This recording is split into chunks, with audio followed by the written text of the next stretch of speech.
Good evening dear students. बिना time waste किए start करते हैं द हिंदू एडिटोरियल पे एक्सपेरिमेंट्स और साथ में सीखेंगे अपने यहाँ पे कंप्लीट इंग्लिश की वर्किंग। तो स्टार्ट करें। जो एडिटोरियल है वो आपका क्या है? Examination priorities. एग्जामिनेशन की जो प्रायोरिटीज है मतलब प्राथमिकताएं, उसके ऊपर एडिटोरियल है। ऑन किस पर एडिटोरियल? आपका annual exams amid the pandemic.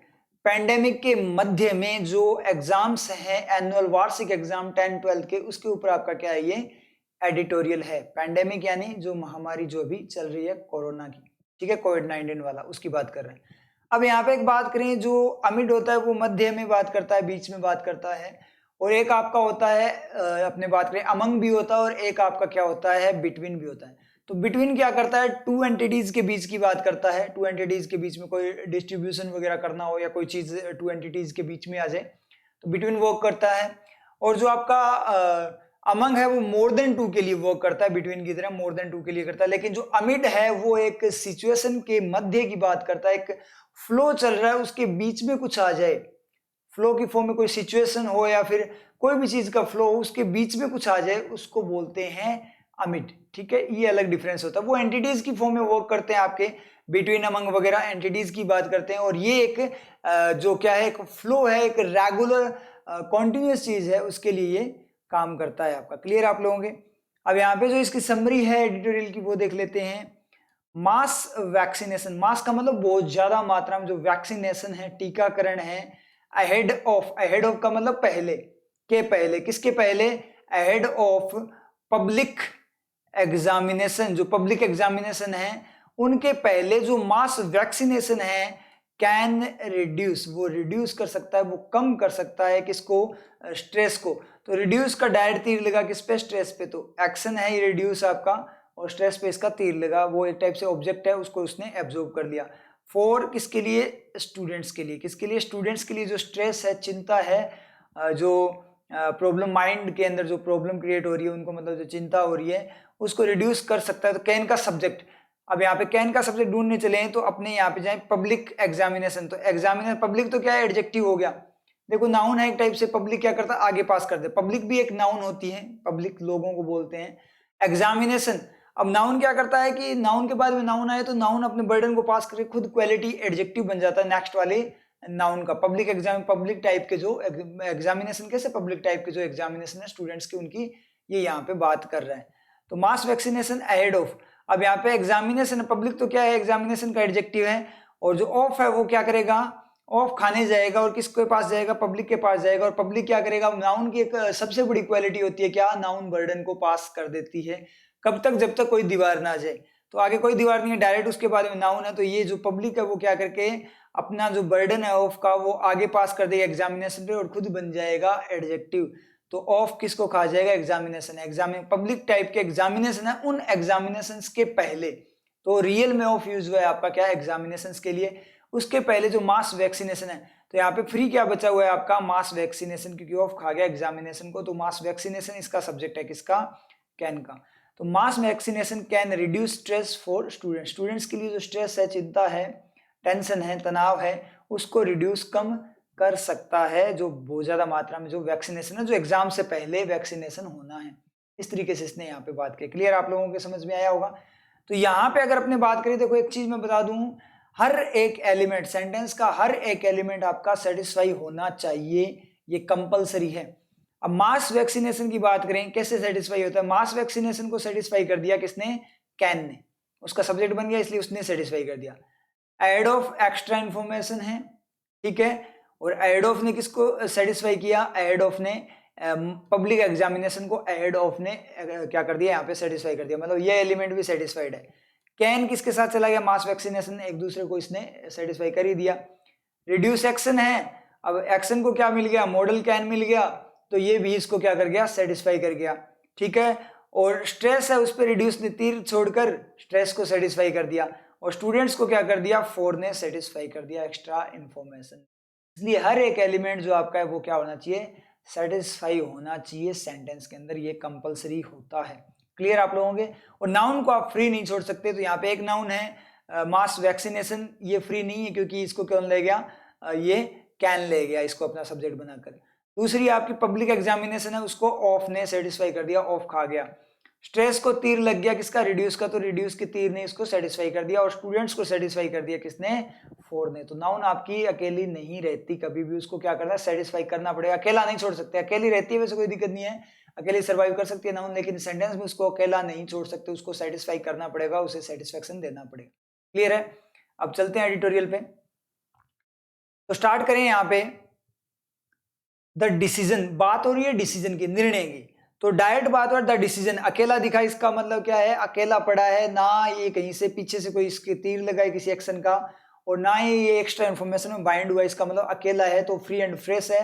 तो ये सब्जेक्ट बनेगा, डायरेक्ट ही पता लग गया। या तो देखो आप बैक से आना स्टार्ट कर दो, या फिर आगे से ही सोचते चलो, चीजों को क्लियर करते हुए चलो, माइंड में पिक्चर बनाते हुए चलो। तो डिसीजन को कोई ना कोई क्या मिलेगा, यहाँ पे सेंटेंस देना पड़ेगा। और कैसा सेंटेंस देना पड़ेगा, सिंगुलर या प्लूरल, सिंगुलर टाइप का सेंटेंस देना पड़ेगा, क्योंकि डिसीजंस नहीं है, यहाँ पे डिसीजन है। ये चीजें आपके माइंड में चलनी चाहिए। जब स्पॉटिंग एरर करते हैं तो स्कैनिंग की जाती है, तो यही मेथड है स्कैनिंग का, समझ जी, स्कैनिंग ऐसे ही की जाती है। तो डिसीजन टू पुट ऑफ, अब डिसीजन क्या, डिसीजन का पर्पज क्या था, to put off, put off करने का। पुट ऑफ का मतलब किसी चीज को बंद करना भी होता है, रोकना भी होता है, पोस्टपोन करना भी होता है। यहां देखेंगे क्या मीनिंग है, put off the CBSE class 12 public examination.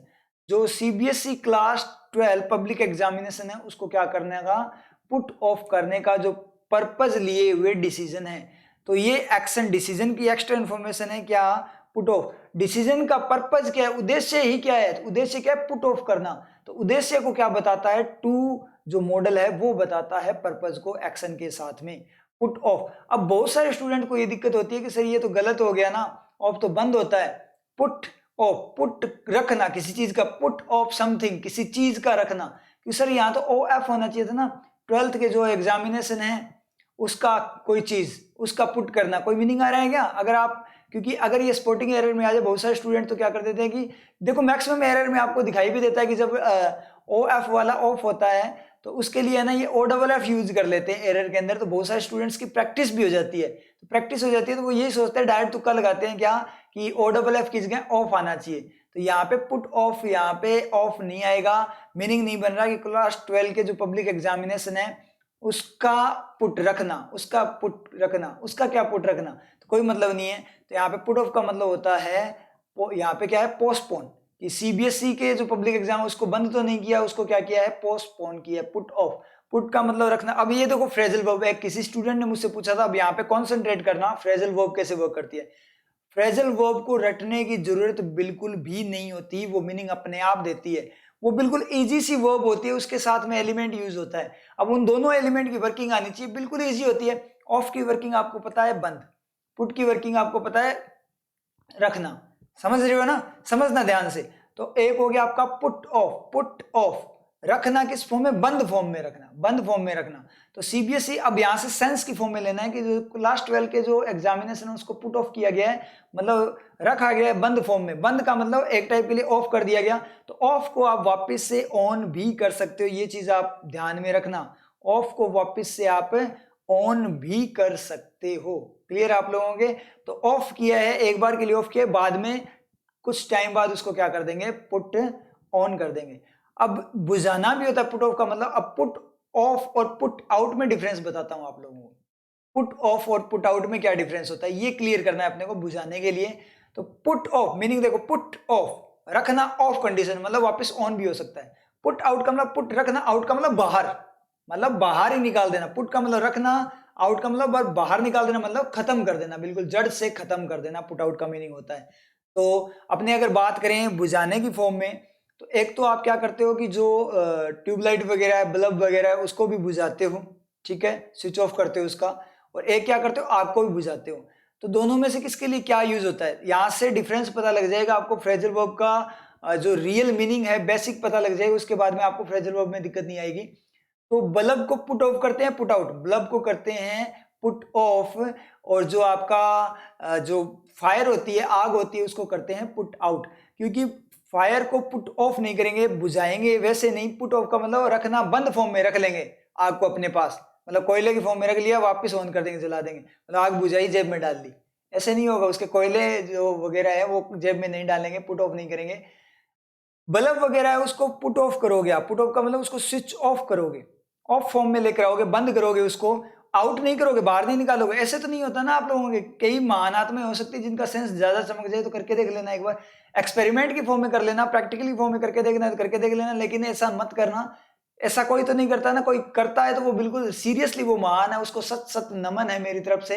क्या पुट आउट, बल्ब को क्या किया, पुट आउट, रखना बाहर, मतलब निकाला बल्ब को बाहर, जेब में डाल दिया, बल्ब को निकाला बाहर निकाल दिया, मतलब रात को सोने लगे उस टाइम पे क्या किया, बल्ब को बाहर निकाल के रख दिया कि भूल से भी जल ना जाए, क्या पता बाई चांस जल गया तो।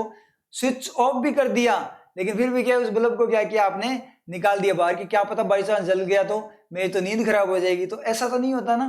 तो उसको क्या करते हैं, पुट ऑफ करते हैं। तो उसके लिए क्या यूज होगा आपका, पुट ऑफ यूज होगा। जैसे घर में इलेक्ट्रिसिटी वगैरह आपको लाइट्स वगैरह ऑफ करने के लिए बोले तो उसके लिए पुट ऑफ यूज होता है, लेकिन जब कनेक्शन काटा जाता है ना तो पुट आउट द इलेक्ट्रिसिटी होता है। वैसे तो पुट ऑफ द इलेक्ट्रिसिटी होगा कि पुट ऑफ द, आपको हैबिट बनानी है, you have make it your habit to put off the electricity before sleeping. सोने से पहले आपको क्या करना है, इसको पुट ऑफ करना है। और अगर आपका कनेक्शन काटा गया, आपने बिल वगैरह नहीं भरा, तो आपकी इलेक्ट्रिसिटी क्या होगी, पुट आउट होगी। क्लियर हुआ आप लोगों के। बल्ब वगैरह को पुट ऑफ ही किया जाता, पुट आउट नहीं किया जाता, उसको बाहर नहीं निकाला जाता। फायर के केस में क्या है, पुट आउट, पुट का मतलब रखना, आउट का मतलब बाहर, मतलब बिल्कुल खत्म करना। क्लियर हुआ। तो ये बेसिक कॉन्सेप्ट है किसका, फ्रेजल वर्ब का। अब रटनी नहीं है आपको, उसके मीनिंग से सेंस की फॉर्म में लेना है। तो यहाँ पे डिसीजन है क्या करने का, एक तो क्या है, सीबीएसई क्लास 12 के पब्लिक एग्जामिनेशन को पोस्टपोन करने का, मतलब आगे स्थगित करने का, and cancel the class 10 examination, और क्लास 10 के एग्जामिनेशन को कैंसिल करने का। अब यहाँ पे कैंसिल क्या है, आपका एक्शन है, तो डायरेक्ट ही पता लग जाए ये कहाँ पे आएगा, मॉडल के बाद में आएगा, क्योंकि एक्शन तो क्या होता है, मॉडल के साथ ही आता है, तो डायरेक्ट ही पता लग रहा है। वैसे ढूंढना हो तो ढूंढते जाना, आप खुद से ढूंढना। पहले क्या करोगे, एग्जामिनेशन से पहले रखोगे, फिर पब्लिक से पहले रखना, फिर 12 से पहले रख के देखना, फिर क्लास से पहले रख के देखना। वैसे तो class 12 CBSE, the CBSE class 12 public examination के बीच में तो ये आएगा ही नहीं, क्योंकि ये तो एक कंप्लीट ही चीज है, क्योंकि रियल में एग्जामिनेशन है, और ये सीबीएसई क्लास 12 पब्लिक वगैरह उसके एडजेक्टिव बनते जा रहे हैं, तो आएगा ही नहीं। वैसे रखने के लिए तो यहाँ से रखना, तो put off cancel, put off cancel मतलब स्थगित करना, कैंसिल करना, तो दो एक्शन साथ में से नहीं आ सकते, इसका मतलब ये भी अपना गलत हो जाएगा, तो टू के बाद में ही जाएगा। वैसे भी ढूंढ लो चाहे डायरेक्ट आपको पता लगे। तो डिसीजन क्या है, एक तो क्या करने का, सीबीएसई क्लास 12 के एग्जामिनेशन को क्या करने का, एक तो पुट ऑफ पोस्टपोन करने का, और दूसरा क्या, क्लास 10 के जो एग्जामिनेशन है उनको कैंसिल करने का। कब कैंसिल करने है, 8 पॉइंट, किस पॉइंट पे, at the end of A disrupted academic year. किसके एंड पे, अंत पे। डिसरप्टेड का मतलब जो डिसरप्टेड है, गड़बड़ाया हुआ है, विघटित फॉर्म में है, जो खराब हो चुका है। डिसरप्टेड मतलब बिल्कुल रेगुलर, इरेगुलर फॉर्म में जो एकेडमिक ईयर है, शिक्षण का जो ईयर है, उसके एंड पर। तो ये एक्स्ट्रा इन्फॉर्मेशन है, उसके एंड पर क्लास 10 का जो एग्जामिनेशन है उसको कैंसिल करने, और जो पब्लिक 12th के एग्जामिनेशन है उसको पोस्टपोन करने का जो डिसीजन है, ठीक है, ब्रिंग्स वो लेकर आता है, डज ब्रिंग। तो यहाँ पे ब्रिंग्स जैसे ऐसा है तो आपको उसको डज में तोड़ना है। ये चीज मैंने आपको बताई थी, तब आपको मतलब दिक्कत नहीं होगी प्लूरल सिंगुलर की, तो डज में ही तोड़ना है, डज आपका सिंगुलर के लिए आता है। तो ये जो स्लाइड है वो मैं थोड़ा स्लो वे में आपको वर्किंग करते हुए बताऊंगा पूरी, मतलब थोड़ा स्लो वे में चलेंगे, और नेक्स्ट वाली स्लाइड में अपने थोड़ी स्पीड बूस्ट करेंगे कि एग्जाम में कैसे आपको स्पीड बूस्ट करनी होती है। समझ में आ रही चीज।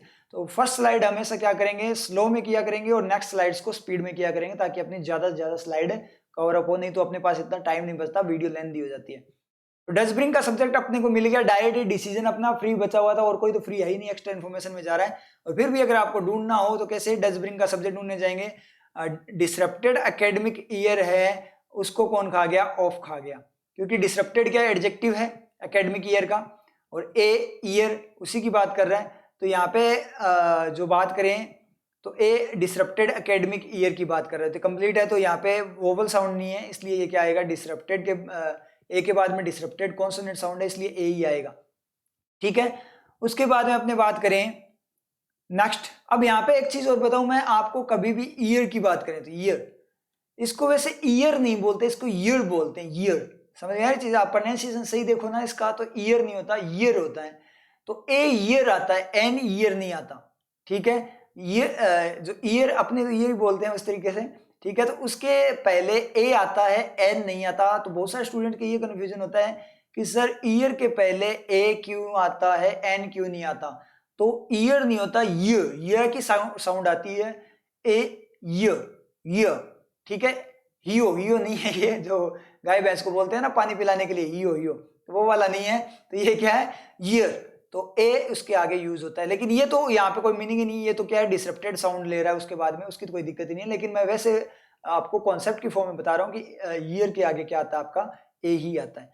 तो मतलब इसको ऑफ खा गया, एंड को कौन खा गया, एट खा गया।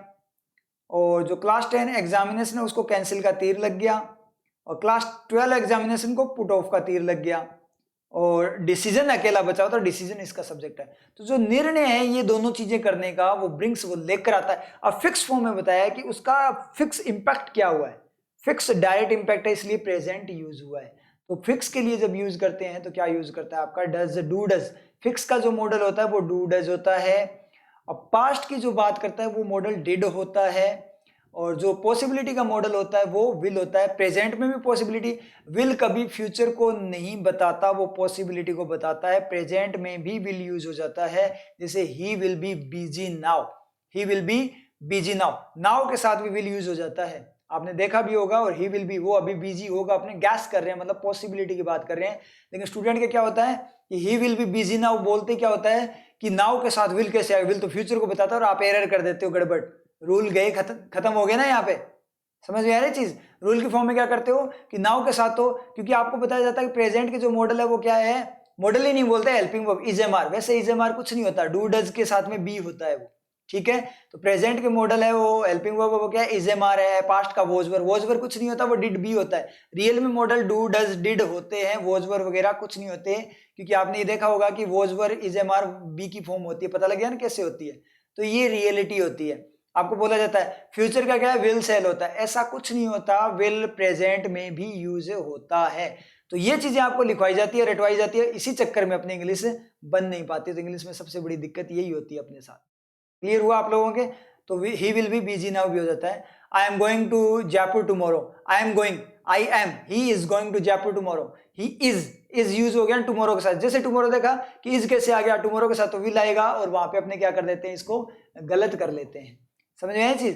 तो ये चीज हमेशा ध्यान रखना कि मॉडल आपका क्या होता है, विल फ्यूचर का नहीं, विल पॉसिबिलिटी बताता है, डू डज फिक्स को बताता है।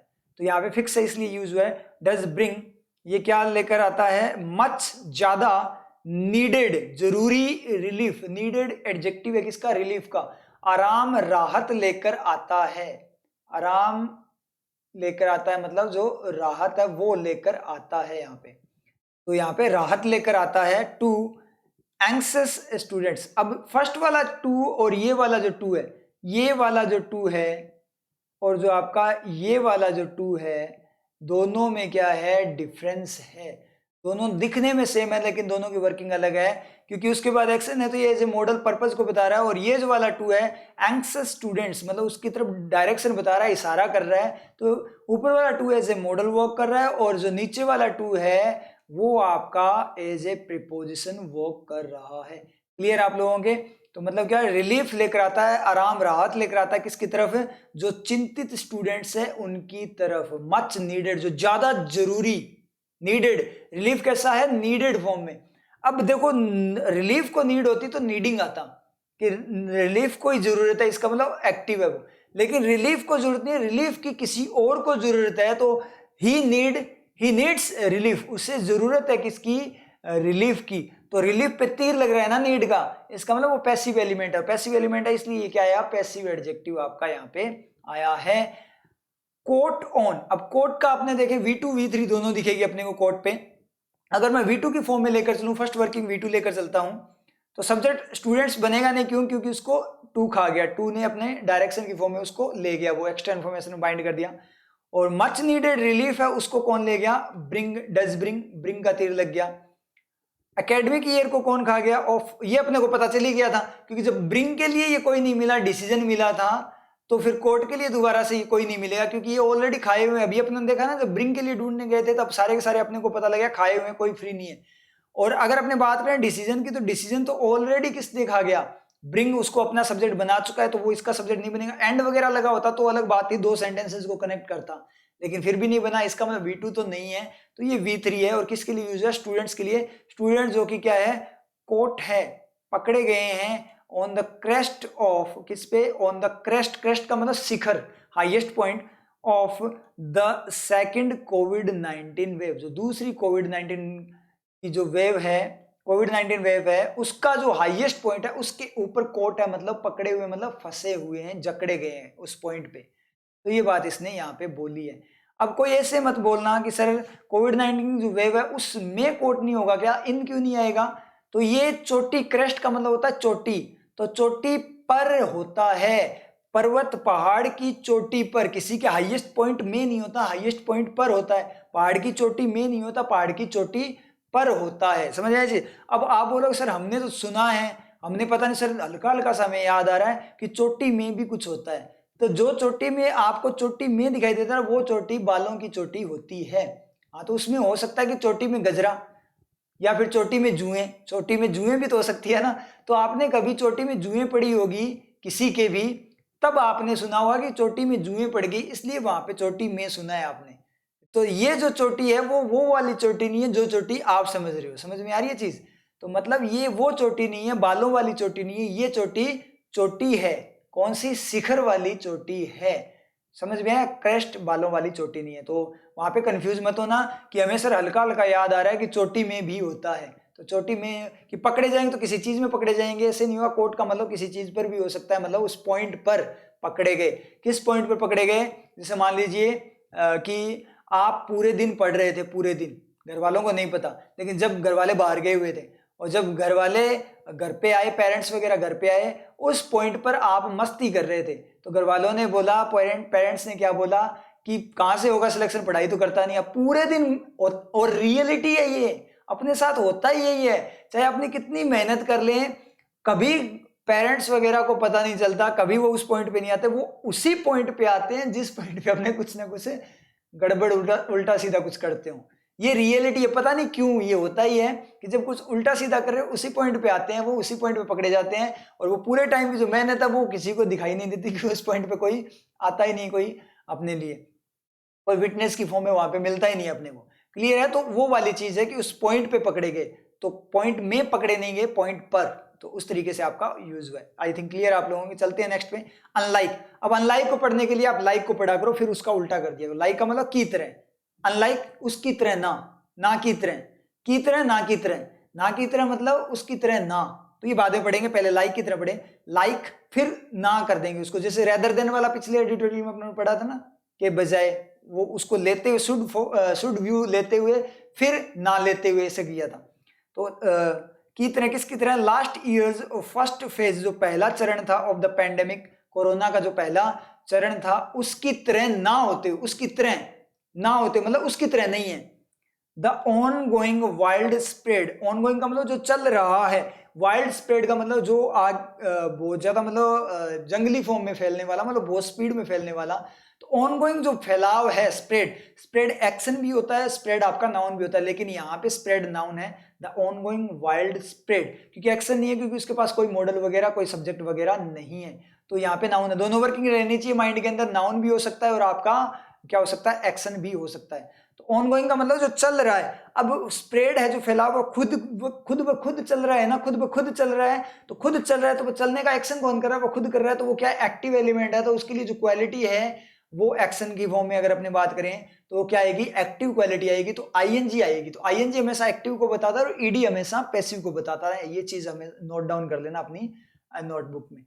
The ongoing wild spread covers, does cover, cover करता है। वाइल्ड स्प्रेड सब्जेक्ट क्या है? डज कवर का स्प्रेड। कवर्स आपका नाउन भी होता है, लेकिन यहाँ पे एक्शन है, डायरेक्ट पता लग रहा है। Covers young people as well, जवान लोगों को भी वो क्या करता है? कवर करता है। तो unlike last year first phase of pandemic, पिछले साल का जो फर्स्ट फेज था, पहला चरण था, उसकी तरह ये जवान लोगों पे भी इफेक्ट डालता है। तो की तरह नहीं लेना, ना की तरह लेना है, मतलब उसकी तरह नहीं है, ये जवान लोगों पे डालता है। मतलब पिछली बार तो क्या हुआ था? बुजुर्गों पे ज्यादा अटैक हुआ था, अब की बार युवाओं पे ज्यादा अटैक हो रहा है। समझ में आ रही चीज? इस तरीके से बोला, मतलब पिछली बार की तरह नहीं हो रहा, अब की बार उससे अलग हो रहा है, अब की बार युवाओं को भी लेकर आ रहा है साथ में, उनके ऊपर भी इफेक्ट डाल रहा है, उन पे ज्यादा अटैक्ट हो रहा है, ऐसे बोल रहा है। आगे बोले द एज कोहर्ट। कोहर्ट का मतलब होता है संगठन हो गया या सहयोग हो गया, ग्रुप हो गया एक टाइप से, ठीक है, दल हो गया। द एज कोहर्ट मतलब सेम एज का ग्रुप होता है ना, उसको बोलते हैं द एज कोहर्ट। जो एज का दल है, संगठन है, ग्रुप है, ऑफ किसका, ऑफ दोज उनका, किनका, पता नहीं किनका, ऑफ दोज इन्फेक्टेड, जो क्या है, इन्फेक्टेड है। तो ये इसका एडजेक्टिव हो गया, चाहे आप ईडी क्लोज बोल सकते हो, किसका, दोज इन्फेक्टेड, जो कि इन्फेक्टेड है। अब एक चीज ध्यान देना, यहाँ पे उनकी बात रही, उन लोगों की बात रही जो इन्फेक्टेड है, इन्फेक्टिंग नहीं है वो। वायरस क्या है, वायरस के लिए अगर अपनी एक्स्ट्रा इंफॉर्मेशन यूज करें, the virus infecting the people is very dangerous. ऐसे नहीं बोला the virus infected is very dangerous, the virus infecting is very dangerous, क्योंकि वायरस क्या कर रहा है, इन्फेक्ट करने का काम कर रहा है, इसलिए आईएनजी क्लोज आएगा। The people infected are very serious, people infecting are very serious नहीं है, इन्फेक्ट करने वाले पीपल सीरियस नहीं है। इन्फेक्टेड जो इन्फेक्ट हो चुके हैं, मतलब पैसिव हो गया ना, कि उन पे इन्फेक्शन का तीर लगा है, खुद पे इन्फेक्ट हुए हैं वो, तो इन्फेक्ट हो चुके हैं, वो क्या है, सीरियस है। हाँ, जोम्बीज के केस में हो सकता है कि जोम्बीज क्या करें, इन्फेक्ट करें, और ऐसे भी हो सकता है जैसे कोरोना जिनके हो रखा है वो दूसरों को इन्फेक्ट कर रहे हैं। तो many people who already got the corona virus, those are infecting other peoples, वो क्या कर रहे हैं, दूसरे लोगों को क्या कर रहे हैं, इन्फेक्ट कर रहे हैं। उस वे में ले सकते हो, या जोम्बीज की फॉर्म में जोम्बीज क्या करें, इन्फेक्ट करें। तो zombies infecting the people are coming together, वो एक साथ आ रहे हैं, इस तरीके से अपने वर्क कर सकते हैं। क्लियर हो पा रही है ना चीजें, किस तरीके से यूज होता है, कि आईएनजी क्लोज या एडजेक्टिव कैसे यूज होता है, ईडी क्लोज या एडजेक्टिव कैसे यूज होता है। पैसिव के लिए यूज हो, मतलब जिस एलिमेंट के आपको चेक करना है, जिस एलिमेंट के लिए यूज हुआ हो, उस एलिमेंट के लिए ये जो एक्स्ट्रा एक्टिविटी है, वो एलिमेंट अगर उसका पैसिव है, पैसिव एलिमेंट है तो ईडी क्लोज होगा, और एक्टिव एलिमेंट है तो आईएनजी क्लोज होगा। ये बात आपको क्लियर रखनी है।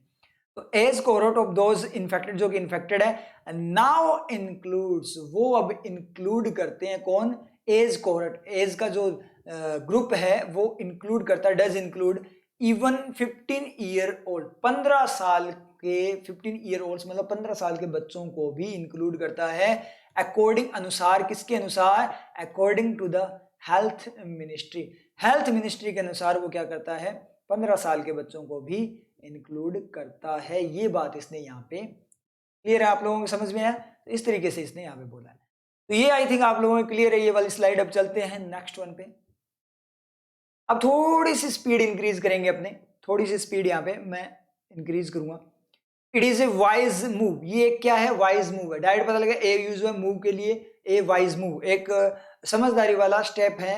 ऑन किस पर, ऑन द सेंटर्स पार्ट, किस पे, सेंटर के पार्ट पे, जो सेंटर का रोल है उस पे, मतलब सेंट्रल गवर्नमेंट का जो रोल है उसके ऊपर एक ये क्या है, वाइज मूव है। टू पर्पज क्या है इस मूव का, स्टेप का, to keep this risk group, इस रिस्क ग्रुप को रखने का, आउट, क्या रखना है, keep him out, keep him, उसे रखो आउट, बाहर, समझिए चीज, keep him out, keep, keep का मतलब रखो किसे, उसे, आउट, बाहर, कीप, कीप का मतलब कीप हिम, उसे रखना है तो उसे पकड़ना है, कीप हिम पकड़ना है, आउट, बाहर, उसे पकड़ना है, आउट, बाहर, मतलब पकड़ के बाहर उड़ा दो, फेंक दो, ठीक है।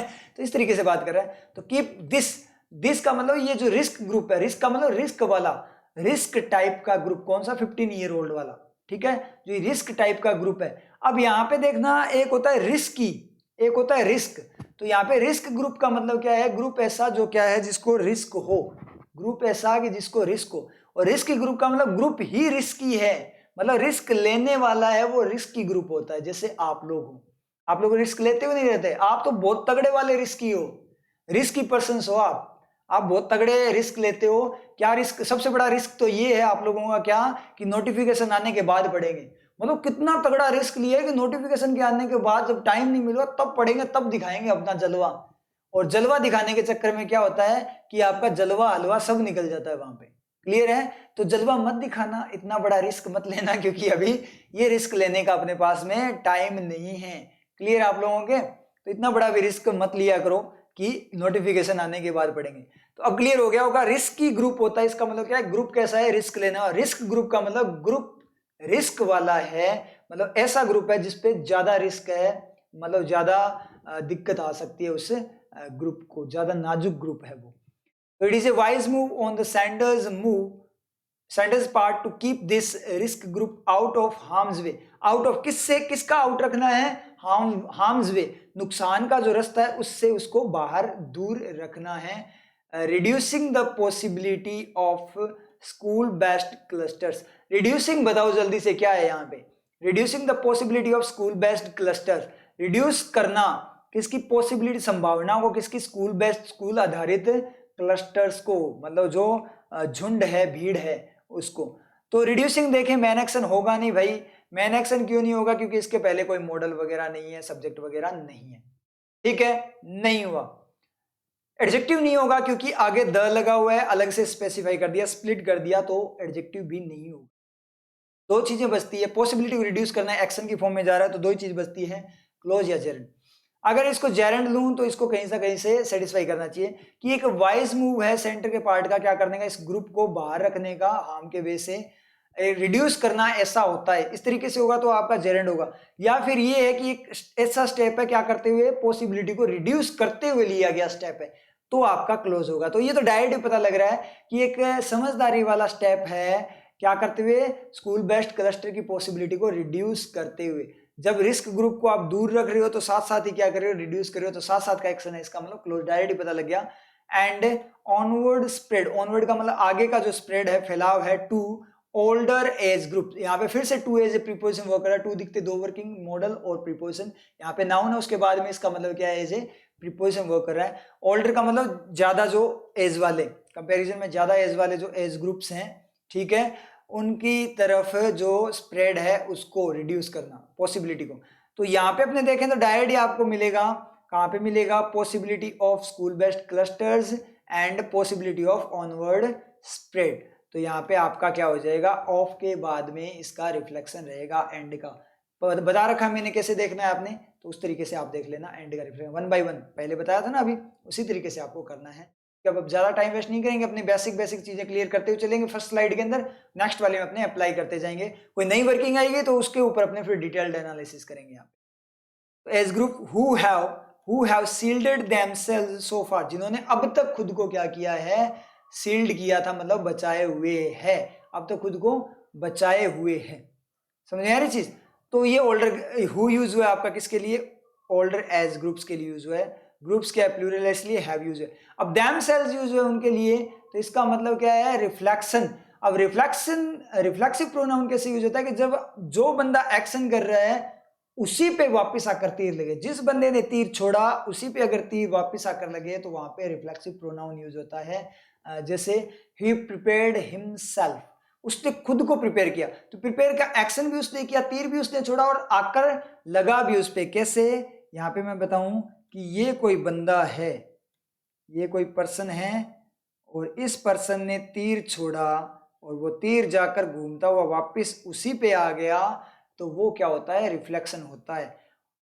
और विदाउट रिफ्लेक्शन ये होगा, क्या ये कोई पर्सन है, इस पर्सन ने तीर छोड़ा और इस पर्सन पे जाकर लगा, तो कोई वापस बैक, रिफ्लेक्सिव का मतलब होता है वापस आ जाना चाहिए अपना तीर, तो तीर आगे चला गया वापस नहीं है तो कोई रिफ्लेक्शन नहीं होगा। जैसे ही प्रिपेयर्ड हिम, दोनों से ही प्रिपेयर्ड हिम में फर्स्ट वाला ही कोई और है और सेकंड वाला ही कोई और है। फर्स्ट वाला ही तो मान लीजिए ये जैक है और सेकंड वाला ही जॉन है, तो ही जैक ने जॉन को प्रिपेयर किया, तो दोनों के लिए ही यूज होगा, ठीक है। और जो आपका ये यहाँ पे है, तो जैक ने खुद को ही प्रिपेयर किया, जैक ने जैक को प्रिपेयर किया, तो हिमसेल्फ होगा।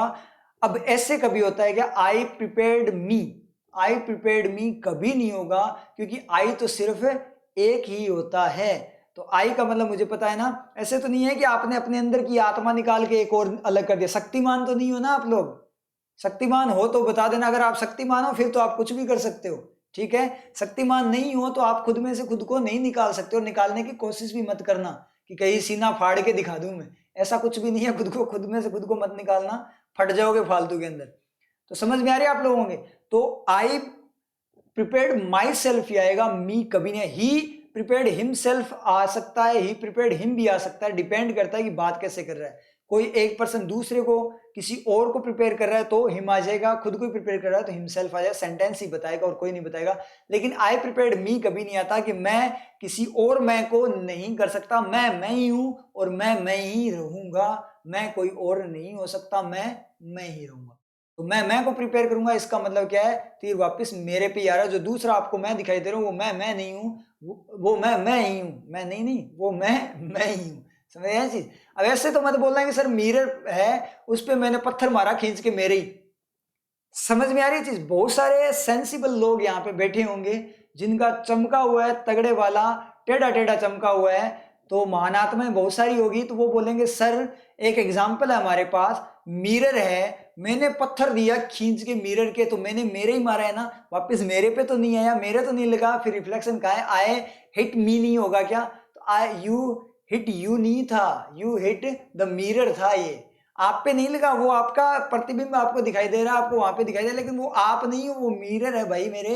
समझ में आ रही है चीज। तो ये ज्यादा टेढ़ा मत चमका लेना, अगर थोड़ा टेढ़ा चमकने लग जाए ना थोड़ा सा बुझा लिया करो, एक्स्ट्रा चमकने लग जाए तो। क्लियर हो आप लोगों के। तो ये एग्जाम्पल भी अब क्लियर है किस तरीके से वो करेगा, क्योंकि आपने पत्थर मारा तो वो मिरर के लगा, आपके नहीं लगा। वो ऐसे नहीं है कि आपने खुद पे मारा था, खुद के मारता तो ऐसे घुमा के ऐसे माथे में मारते अपने, चेक करके देख लेना एक बार, ठीक है, पता लग जाएगा आपको। मिरर पे मार के देख लेना, और मिरर पे मार के देखोगे उसके बाद में खुद पे चेक करने की जरूरत नहीं है, क्योंकि मिरर पे पत्थर मार के देख लो उसके बाद में घर वाले अपने आप ही रिफ्लेक्शन दे देंगे आपको। हाँ इनडायरेक्ट फॉर्म में रिफ्लेक्शन आ सकता है, घर वाले दे सकते हैं, ठीक है। आगे पढ़ते हैं। द तो सील्डेड, अब तक जिन्होंने खुद को मतलब सील्ड किया था उनके जो स्प्रेड है उनकी तरफ भी स्प्रेड और उनको रिड्यूस करते हैं उसकी पॉसिबिलिटी भी, ये बात बोलिए। द ऑनस, ऑनस का मतलब जो जिम्मेदारी है, इज नाउ ऑन ड्यूटी, जो कर्तव्य है, is now on state governments, वो अभी स्टेट गवर्नमेंट, अब जो जिम्मेदारी बनती है वो स्टेट गवर्नमेंट्स की बनती है। सम ऑफ विच, जिनमें से कुछ, जिनका कुछ क्या है, have already initiated, already initiate कर चुके हैं, शुरू कर चुके हैं किसको, द एग्जामिनेशन शेड्यूल, एग्जामिनेशन के शेड्यूल को जो ऑलरेडी क्या कर चुके हैं, वो इनिशिएट कर चुके हैं, स्टार्ट कर चुके। अब यहाँ पे थोड़ा प्रोनाउंसिएशन में वर्क करना। शेड्यूल आपका यूज होता है ब्रिटिश के अंदर और स्केड्यूल यूज होता है आपका अमेरिकन। आपने सुना होगा बहुत सारे लोग शेड्यूल बोलते हैं, बहुत सारे लोग स्केड्यूल भी बोलते हैं, लेकिन एक फाइनेंशियल होता है उसको बहुत सारे लोग, मैक्सिमम टीचर्स देखा है, आप देख लेना, मैक्सिमम टीचर्स जो है बड़े बड़े इंस्टीट्यूट के टीचर्स है, मैक्सिमम इंग्लिश टीचर क्या बोलते हैं, फिनेंशियल बोलते हैं उसको। तो फिनेंशियल कुछ नहीं होता, आप सर्च कर लेना गूगल पे, आप क्या करना, प्रोनाउंसिएशन सर्च करना, ऑक्सफोर्ड कॉलिन डिक्शनरी जिसमें भी हो, किसी में भी देख लेना, आपको फाइनेंशियल ही मिलेगा, फिनेंशियल कहीं नहीं मिलेगा। ना तो ब्रिटिश में फिनेंशियल है, ना ही अमेरिकन में फिनेंशियल है, ये अपना देसी फिनेंशियल है, खुद से बना देते हैं। क्योंकि एक तो आप फाइनेंशियल पढ़ते हो, एक फिनेंशियल पढ़ते हो, तो ऐसे लगता है फिनेंशियल, हाँ रियल इंग्लिश तो ये है, लेकिन वो कोई रियल उसका प्रोनाउंसिएशन नहीं है। फिनेंशियल कोई प्रोनाउंसिएशन नहीं है इंग्लिश का, फाइनेंशियल ही होता है, ठीक है। तो इस चीज का एक बात ध्यान रखना, आप प्रोनाउंसिएशन पे वर्क करो, आपके काम बहुत आएगा आगे, क्योंकि इंग्लिश अभी काम नहीं आने वाली इतनी ज्यादा, इतनी मतलब काम तो अभी आने वाली है, लेकिन इससे भी ज्यादा काम आएगी जब आप जॉब में चले जाओगे, बैंक वगैरह में आओगे, तब देखना आपको बहुत ज्यादा फील होगा जब दूसरे इंग्लिश बोलते होंगे तब। Some of which have already initiated, examination schedule को वो समय सारणी वगैरह को इनिशिएट कर चुके हैं। टू सिमिलरली रिकॉग्नाइज, क्या सिमिलर समान तरीके से रिकॉग्नाइज पता लगाने के लिए, द ग्रोइंग क्राइसिस, जो बढ़ता हुआ क्राइसिस, क्राइसिस क्या है, खुद से बढ़ रहा है मतलब एक्टिविटी, एक्टिव एलिमेंट, तो growing ING adjective, and display and का रिफ्लेक्शन टू के बाद में रहेगा। फ्लेक्सिबिलिटी का मतलब लचीलापन, मतलब टाइम के साथ चेंज होना, सिचुएशन के अकॉर्डिंग चेंज होना। इन रिकंसिडरिंग डेट्स, रिकंसिडरिंग का मतलब पुनर्विचारित फॉर्म में डेट्स, दोबारा से विचार किया जा रहा है कि क्या डेट रखी जाए। तो इसने क्या बोला कि अब जो ड्यूटी है वो किसकी है, स्टेट गवर्नमेंट की है, जिनमें से कुछ ऑलरेडी एग्जामिनेशन शेड्यूल को क्या कर चुकी है, इनिशिएट कर चुकी है। अब टू जो एक्स्ट्रा इन्फॉर्मेशन है किसकी फॉर्म में, कनेक्शन की फॉर्म में, पर्पज है क्या करने के लिए, रिकॉग्नाइज पता लगाने के लिए। तो ये किसके लिए है, ये एग्जामिनेशन शेड्यूल वाला जो ये एक्स्ट्रा इन्फॉर्मेशन आप हटा दो, सम से लेकर ये वाली, तो ये पर्पज यूज हुआ है गवर्नमेंट्स के बाद में। क्या कि ड्यूटी अब गवर्नमेंट पे, अब जो जिम्मेदारी है वो गवर्नमेंट है क्या करने की, पर्पज क्या है उस ड्यूटी का, अब जिम्मेदारी गवर्नमेंट पे है क्या करने के लिए, ग्रोइंग क्राइसिस को रिकॉग्नाइज करने के लिए और फ्लेक्सिबिलिटी को दिखाने के लिए टाइम के अकॉर्डिंग। तो टू के बाद में रिफ्लेक्शन है आपका किसका, डिस्प्ले का। आई थिंक आप लोगों को क्लियर है। तो ये आपका एडिटोरियल था, बड़ा ही शानदार वाला एडिटोरियल था, ठीक है। तो थोड़ी सी आपको अवेयरनेस भी यहाँ पे मिली। अभी आप अपने जो छोटे भाई बहन आपके 10th या 12th में, उनको आप बता सकते हो, आपको क्लियर हो गया होगा थोड़ा। अभी ये लेटेस्ट आज का ही आपका क्या है, आज का मतलब कल का, क्योंकि ये वीडियो शूट हुई है कल, आज मतलब कल, तो ये कल जो वीडियो शूट हुई है नाइट में, तो उस दिन का ये क्या है आपका एडिटोरियल है। तो मतलब क्या निकला, अभी 12th के एग्जामिनेशन को तो किया गया है पोस्टपोन सीबीएसई के, और 10th के एग्जामिनेशन को किया गया है कैंसिल सीबीएसई के। बोला जा रहा है कि डायरेक्ट प्रमोट कर देंगे उनको 11th में। देखते हैं आगे और क्या डिसीजन है, अभी का डिसीजन यही है। तो ये आपका एडिटोरियल क्लियर है, तो रिवाइज करते रहो, वर्किंग वगैरह नोट करते रहो, उनको रिवाइज करते रहो, और जो नोटबुक में आप नोट करते हो साथ में साथ खुद से भी वहां पे सेंटेंसेस खुद से लिखना स्टार्ट करो। खुद से लिखोगे तो ज्यादा क्लियर होगा आप लोगों में। और जो भी वोकेब आपको यहाँ पे हाईलाइटेड है वो आपको लिखनी ही लिखनी है, और उनको याद भी करना ही आप लोगों का होमवर्क। ठीक है, क्लियर आप लोगों के? ठीक है, फिर मिलते हैं नेक्स्ट क्लास में नए एडिटोरियल के साथ। तब तक के लिए बाय बाय। ठीक है, तब तक के लिए अपने मतलब 2 डेज का अपने क्या रहेगा, अभी ऑफ रहेगा, सैटरडे संडे आपका ऑफ रहेगा।